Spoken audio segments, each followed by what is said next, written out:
Welcome to our YouTube channel study अपने लिए।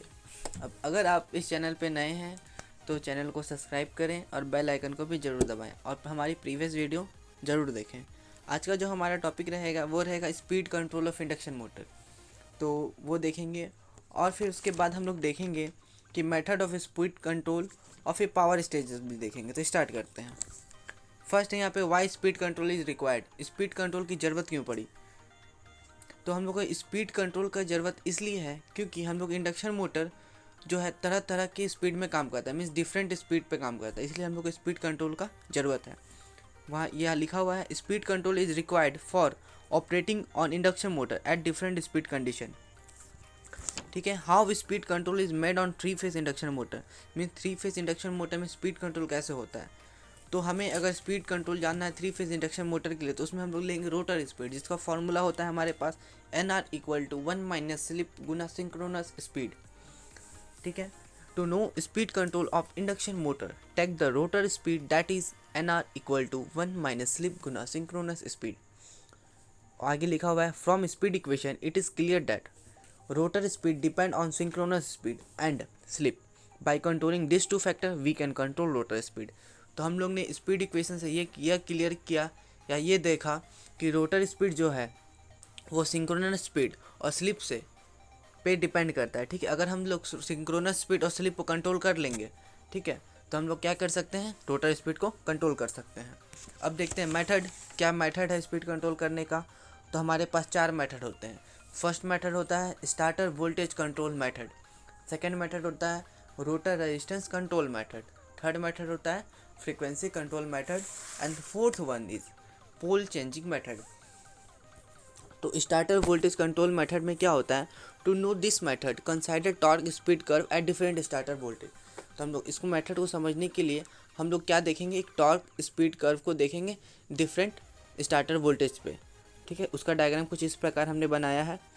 अब देखते हैं इस फिगर से आपको क्या समझ में आता है। From above curve it is clear that if supply voltage of 3 phase induction motor changes then starting torque and rotor speed also changes. इसमें यह क्लियर हुआ कि अगर हम लोग सप्लाई वोल्टेज चेंज करते हैं 3 फेज इंडक्शन मोटर का, तो क्या होता है, हम लोग का स्टार्टिंग टॉर्क चेंज हो जाता है और रोटर का स्पीड भी चेंज हो जाता है। So we can say that if supply voltage changes then speed of induction motor will be changes. तो हम ये कह सकते हैं अगर सप्लाई वोल्टेज में चेंज हो गया तो हम लोग का इंडक्शन मोटर का स्पीड में भी चेंज हो जाएगा। और this is equal valid for slip ring and squirrel cage induction motor. ये आप लोग का स्लिप रिंग इंडक्शन मोटर और स्क्विरल केज इंडक्शन मोटर दोनों पे वैलिड है। अब नेक्स्ट देखते हैं rotor resistance control method. To know this method consider torque speed curve at different starter voltage. ठीक है, आप लोग को रोटर रेजिस्टेंस कंट्रोल मेथड जानना है तो इसमें भी हम लोग टॉर्क स्पीड कर्व लेंगे। ठीक है, डिफरेंट स्टार्टिंग वोल्टेज पे। ठीक है, देखिए क्या लिखा हुआ है आगे यहाँ पे, from above torque speed curve it is clear that due to change in rotor resistance starting torque of motor changes. Means इस कर्व में हम ये देखेंगे अगर हम लोग का रोटर का रेजिस्टेंस चेंज होगा तो क्या होगा, हम लोग का स्टार्टिंग टॉर्क क्या हो जाएगा, चेंज हो जाएगा मोटर का, पर मैक्सिमम टॉर्क यहाँ पे चेंज नहीं होगा। But maximum torque do not change due to change in starting torque speed of motor also changes. So we can say that by changing rotor circuit resistance we can easily change speed of induction motor. ये होता है अगर हम लोग starting torque change होता है, ठीक है, तो इंडक्शन मोटर का स्पीड हम लोग का चेंज हो जाएगा। और हम ये भी कह सकते हैं इससे हम लोग रोटर सर्किट रेजिस्टेंस भी चेंज हो जाएगा और इससे हम लोग इजीली स्पीड चेंज हो जाता है इंडक्शन मोटर का। और ये मेथड सिर्फ स्लिप रिंग इंडक्शन मोटर के लिए वैलिड है। ठीक है, यहाँ पे स्क्विरल केज इंडक्शन मोटर के लिए वैलिड नहीं है। अब आते हैं third one, that is frequency control method. क्या है फ्रीक्वेंसी कंट्रोल मेथड, वो भी देखते हैं। In this method stator frequency is controlled for controlling the speed of induction motor. इस मेथड में हम लोग स्टेटर का फ्रीक्वेंसी को कंट्रोल करते हैं। ठीक है, और फ्रीक्वेंसी को कंट्रोल करके हम लोग इंडक्शन मोटर का स्पीड को कंट्रोल कर पाते हैं। In this method 3 phase supply is not given directly to motor as shown figure. इस मेथड में आपने ये देखिएगा फिगर में कि हम लोग 3 फेज सप्लाई हम लोग डायरेक्टली मोटर को नहीं देते हैं। ठीक है, ये देखिए आपको दिख रहा होगा सप्लाई। इसमें क्या होता है, 3 फेज सप्लाई आता है वो जाता है 3 फेज रेक्टिफायर पे और रेक्टिफायर क्या करता है, उसको 3 फेज़ इन्वर्टर पे भेजता है, फिर उसके बाद वो हम लोग सप्लाई मोटर पे भेजते हैं। और इसका थ्योरी पार्ट कुछ इस प्रकार है। In this method 3 phase supply is given to 3 phase rectifier. इस मेथड में हम लोग 3 फेज सप्लाई कहाँ देते हैं, 3 फेज रेक्टिफायर को देते हैं। ये रेक्टिफायर क्या करता है, 3 फेज AC, ठीक है, जो कि पल्सेटिंग, उसको हम लोग पल्सेटिंग DC में कन्वर्ट करते हैं, ठीक है। This rectifier convert 3 phase AC into pulsating DC। और आगे क्या है, this DC supply is given to 3 phase inverter. और ये DC सप्लाई कहाँ पे जाता है, हम लोग का इन्वर्टर पे जाता है। और फिर आगे देखते हैं, in 3 phase inverter again DC is converted into AC supply, but by the help of inverter we can easily convert its operating frequency. और ये जो 3 फेज इन्वर्टर क्या करता है, उसको वापस से वो DC में कन्वर्ट कर देता है, ठीक है, DC से AC में कर देता है कन्वर्ट। पर ये क्या होता है, इन्वर्टर के हेल्प से हम लोग क्या करते हैं, फ्रीक्वेंसी को ऑपरेट कर लेते हैं, और बस फ्रीक्वेंसी ऑपरेट हो जाता है, फिर उसके बाद हम लोग सप्लाई देते हैं। After changing operation frequency output of inverter is given to 3 phase induction motor, जैसा कि यहाँ पे लिखा हुआ है। अब आगे देखिए, by changing frequency synchronous speed also changes. अगर हम लोग ने फ्रीक्वेंसी को चेंज किया तो सिंक्रोनस स्पीड भी हम लोग का चेंज होगा। Due to change in synchronous speed rotor speed also changes. अगर हम लोग का सिंक्रोनस स्पीड चेंज होगा तो रोटर स्पीड भी चेंज होगा। और ये मेथड किसके लिए वैलिड है, स्क्विरल केज और स्लिप रिंग दोनों के लिए वैलिड है।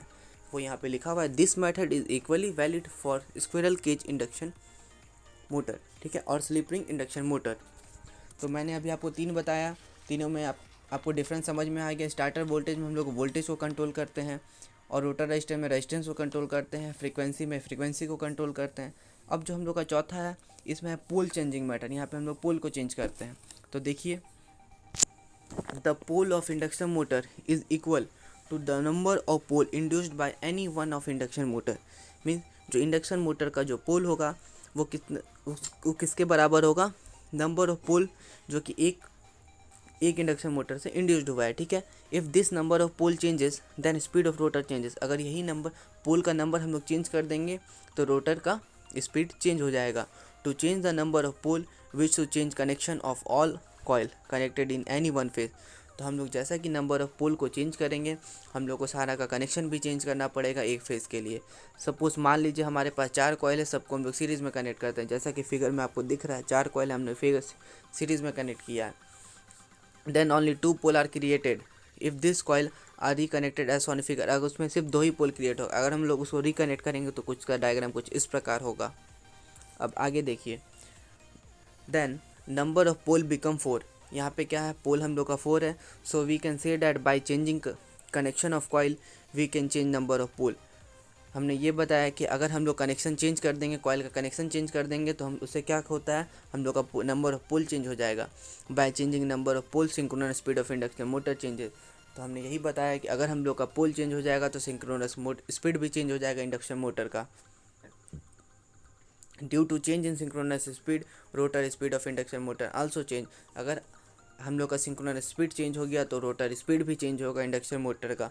और ये मेथड भी आप लोग का स्क्विरल केज इंडक्शन मोटर पे काम आएगा और स्लिप रिंग इंडक्शन मोटर दोनों पे काम आएगा। अब आते हैं पावर स्टेजेस देखेंगे 3 फेज इंडक्शन मोटर के लिए, और फ्लो ऑफ पावर भी बोल सकते हैं 3 फेज इंडक्शन मोटर के लिए, या फिर ये पूछ सकता है explain power stages and losses of 3 phase induction motor. पर अगर आपको ये मेथड नहीं समझ में आए, मेथड ऑफ स्पीड कंट्रोल, तो आप फिर से देखिएगा वीडियो को थोड़ा स्लो करके देखिएगा, अच्छे से समझ में आएगा। अब आते हैं पावर स्टेजेस। तो यहाँ पे ये आपको पावर स्टेजेस दिख रहा है, जिसमें फर्स्ट है हम लोग का स्टेटर इनपुट पावर, ठीक है। उस पर क्या हुआ, उसमें कुछ तरह का लॉस हुआ, उस लॉस को बोलते हैं stator copper loss, stator core loss. Core loss के अंदर ही आता है WH, ठीक है, जिसको हम लोग विंडेज लॉस भी बोलते हैं, ठीक है, और WE। वैसे ही फिर रोटर इनपुट से फिर उसके बाद आता है rotor copper loss, rotor core loss, ठीक है। वैसे ही उसका डायग्राम फिर मैकेनिकल पावर आउटपुट होता है। देखिए इस तरह से लॉसेस का कुछ बनता है सीरीज। देखिए स्टेटर इनपुट पावर, फिर rotor input, mechanical power developed, mechanical output power. अब इसका थ्योरी पार्ट देखिए। When 3 phase AC power is given to stator winding then it work as stator input power. जब हम लोग 3 फेज AC पावर हम लोग stator winding में देते हैं तो वो क्या करता है, स्टेटर इनपुट पावर की तरह वर्क करता है। This stator input power is converted into stator copper loss, stator core loss और रोटर इनपुट पावर। और ये जो स्टेटर का इनपुट पावर है वो किस में कन्वर्ट होता है, स्टेटर का कॉपर लॉस पे, ठीक है, स्टेटर का कोर लॉस पे और रोटर इनपुट पावर पे, ठीक है। अब rotor input power is present in the form of magnetic field. तो रोटर इनपुट पावर जो होता है वो मैग्नेटिक फील्ड के फॉर्म में प्रेजेंट होता है। And in this input power goes to the rotor winding where it is converted into rotor copper loss, rotor core loss, mechanical power develop. तो rotor input power जो होता है वो magnetic field के form में present रहता है और ये जब हम लोग का रोटर वाइंडिंग पे जाता है तब वो कन्वर्ट हो जाता है रोटर कॉपर लॉस में, रोटर कोर लॉस में और मैकेनिकल पावर डेवलप में, ठीक है। जब मैकेनिकल पावर डेवलप होता है फिर वो भी क्या होता है, हम लोग का यूज़फुल पावर होता है। देखते हैं, the mechanical power develop is useful power of rotor side but some amount of this mechanical power develop is converted into frictional as windage loss and remaining power is converted into mechanical output power. This is the required overall power stages in 3-phase induction motor. तो mechanical power जो develop हुआ वही हम लोग का useful power होता है rotor side के लिए, पर इसमें भी कुछ मैकेनिकल पावर जो डेवलप होता है वो फ्रिक्शनल और विंडेज लॉसेस में कन्वर्ट हो जाता है और बाकी जो हम लोग का रिमेनिंग पावर बचता है वही हम लोग का मैकेनिकल आउटपुट पावर जनरेट कर पाता है और यही हम लोग का रिक्वायर्ड ओवरऑल पावर स्टेजेस है 3-phase इंडक्शन मोटर के लिए। अब देखते हैं लॉसेस, ठीक है। 3-phase इंडक्शन मोटर में कौन सा लॉसेस होता है वो देखिए। There are following losses present in 3-phase induction motor. First loss है जिसको हम लोग बोलते हैं stator copper loss. Second stator core loss. Stator core loss के ही अंदर आता है हम लोग का stator hysteresis loss WH, stator ED current loss WE और रोटर कोर लॉस के अंदर दो लॉसेस आते हैं हम लोग के, rotor hysteresis loss and rotor ED current loss WH WE, and fourth loss that is rotor copper loss, fifth one is frictional loss, sixth one is windage loss। अब देखते हैं हम लोग एप्लीकेशन, 3-phase इंडक्शन मोटर का application कहाँ कहाँ इस्तेमाल होता है तो वो देखेंगे। We will explain application of induction motor separately. अगर हम लोग स्क्वायरल केज इंडक्शन मोटर का देखेंगे तो we know that squirrel cage induction motor is having low starting torque and high starting current. जैसा कि हमने पता स्क्वायरल केज इंडक्शन मोटर का स्टार्टिंग टॉर्क हम लोग का कम होता है और स्टार्टिंग करंट हम लोग का ज़्यादा होता है। सो जहाँ पे हम लोग को कम स्टार्टिंग टॉर्क की ज़रूरत पड़ेगी और स्टार्टिंग करंट की ज़्यादा की ज़रूरत पड़ेगी वहीं पर हम लोग स्क्वायरल केज इंडक्शन मोटर का इस्तेमाल करेंगे। तो यहाँ लिखा हुआ है where low starting torque as high starting current required there will be use squirrel cage induction motor. This motor is useful for application following application में इसका इस्तेमाल करते कहाँ कहाँ, जैसे कि कॉमनली इस्तेमाल करते हैं सेंट्रीफ्यूगल पंप में, इंडस्ट्रियल ड्राइव्स एग्जांपल जैसे कि हम लोग को कन्वेयर बेल्ट को चलाने के लिए या फिर लार्ज ब्लोअर या फैंस को चलाने के लिए, फिर मशीन ट्रॉल में, ठीक है, या फिर lathes and other turning equipment में भी करते हैं।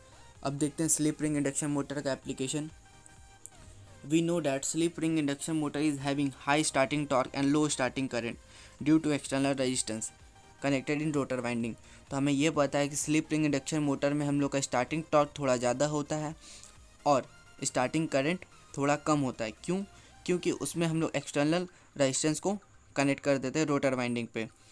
और so where high starting torque is required there will be use slip ring induction motor. और जहाँ पे हम लोग को हाई स्टार्टिंग टॉर्क की ज़रूरत पड़ेगी वहीं पर हम लोग स्लिप रिंग इंडक्शन मोटर का इस्तेमाल करेंगे। और ये मोटर भी बहुत जगह इस्तेमाल होता है, कन्वेयर्स में, क्रोन्स में, कंप्रेसर में, एलिवेटर में, हॉइस्ट में, ETC में।